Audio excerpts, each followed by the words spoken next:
71% of our planet's surface is covered in water. 332.5 million cubic miles of it. 366 billion gallons. That's over 48 billion gallons of water for every person on Earth. But today, 1 out of 3 people don't have access to safe drinking water.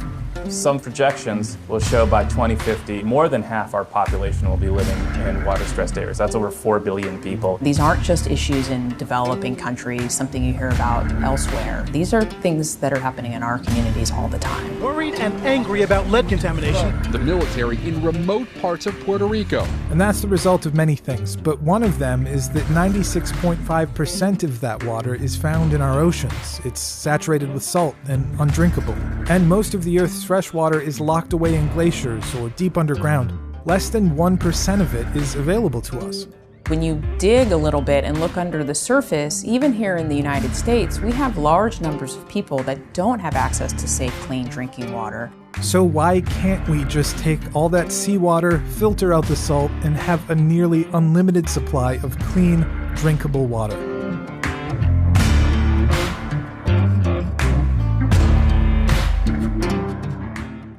Desalination, broadly, is the process of removing salts from water.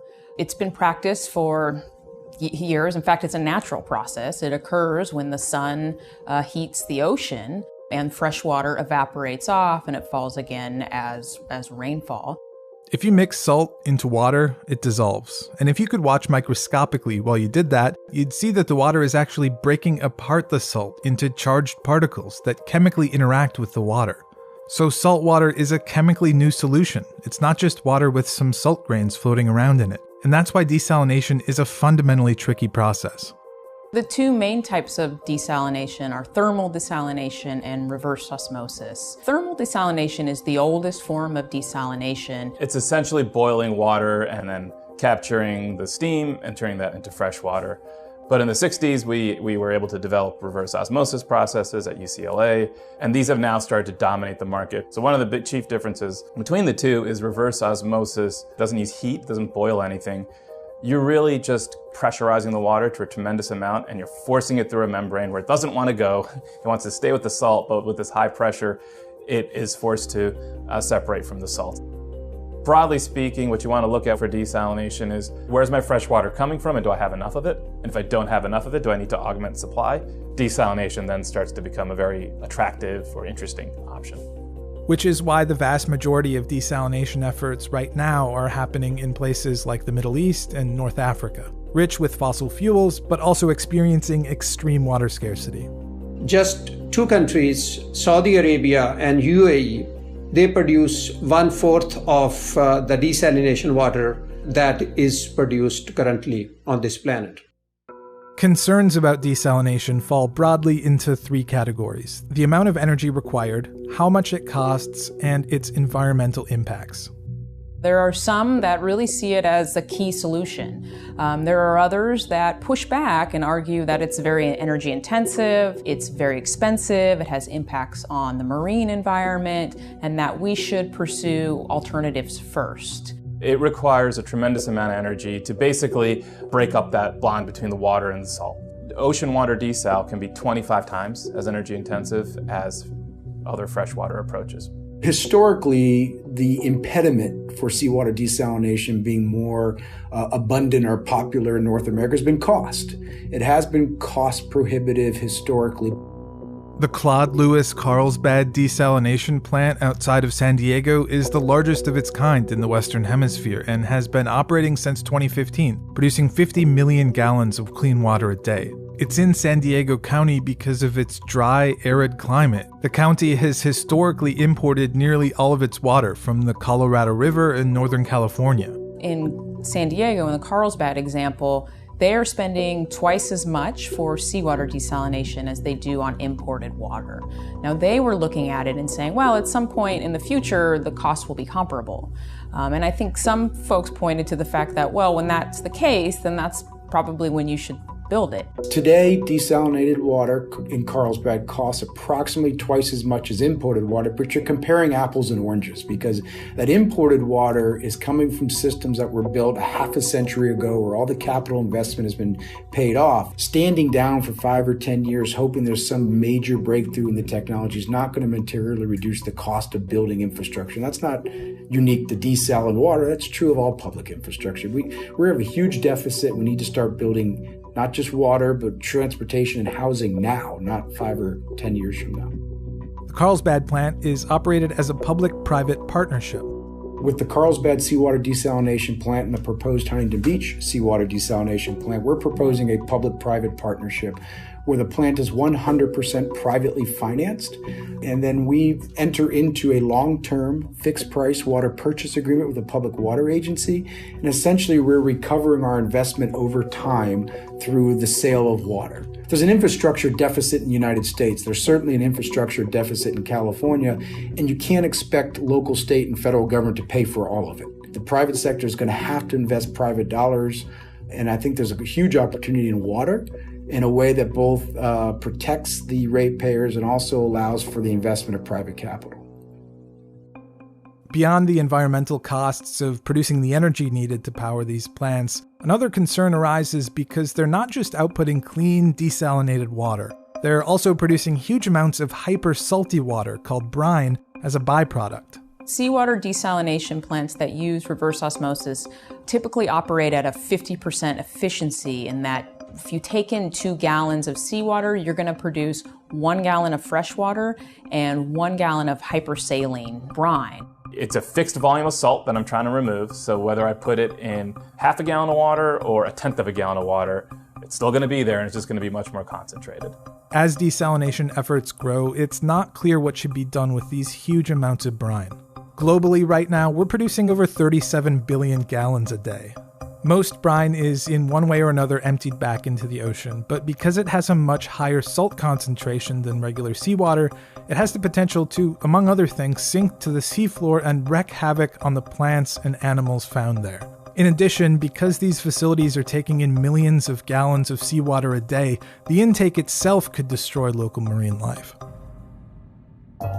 But Poseidon Water, which operates the Carlsbad plant, says the regulations in California provide sufficient environmental protection. Numerous studies have been done in California and around the world that show that level of salinity increase will not harm marine life. And you're also providing drinking water to people in need. But a recent study published in 2018 showed that we're producing even more brine than we thought.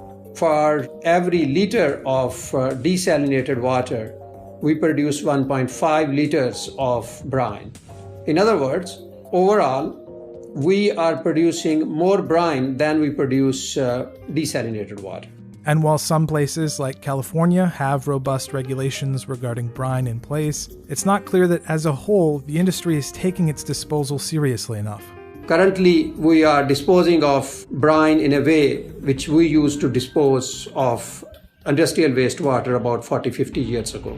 So if desalination uses a huge amount of energy, is very expensive compared to other options, and in the end we're producing more potentially harmful brine than clean water, why do we continue to pursue it? Desalination has its drawbacks, but one of the benefits is that it's a fairly stable and known process, particularly if you're dealing with ocean water. You can be confident that it will supply you water when you need it. Reliability is the key. Water scarcity is a complex, difficult problem. Climate change is affecting everything and introducing growing uncertainty. Weather is variable, but if you have a desalination plant, energy, and seawater, you can reliably get clean water. But desalination undeniably uses a large amount of energy, and for some, it's just fundamentally difficult to advocate for a technology that would be adding to our ever-growing energy needs.